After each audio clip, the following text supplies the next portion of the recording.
সম্পূর্ণ প্রশ্ন হচ্ছে যদি কেউ ঋণ রেখে মারা যায় বা ঋণ যদি পরিশোধ করা না হয় তাহলে তার ব্যাপারে ফয়সালা কি?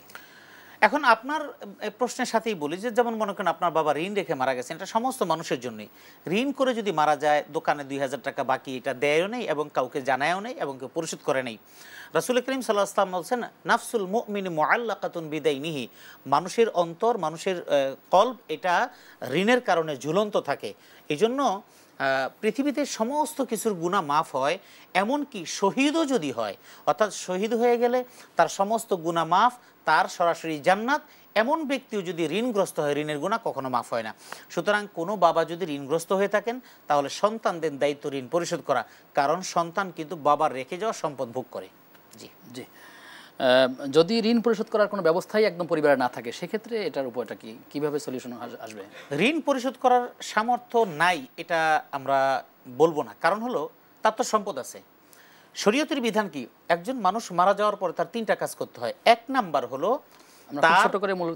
মানে বিষয়টা হলো মানুষ মারা যাওয়ার পরে তার যে রেখে যাওয়ার সম্পদ, সেই সম্পদ থেকে তিনি ঋণ পরিশোধ করবেন, ওসিয়ত পুরা করবে, তার দাফন কাফন হবে। এই 3টা কাজ সম্পন্ন করার পরে যা সম্পদ থাকবে এটা ওয়ারিসদের মধ্যে বন্টন হবে।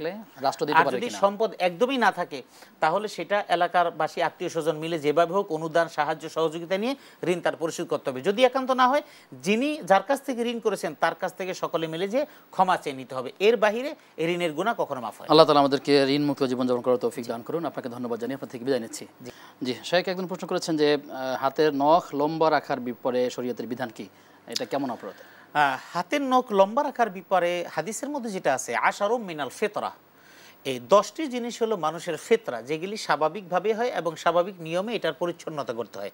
তার মধ্যে হলো মুছ কাটা, নখ কাটা, তারপরে বিভিন্ন চুল কাটা, এই বিষয়গুলো এগুলি করতে হয়, এটা শরীয়তের বিধান, এটা সুন্নাহ।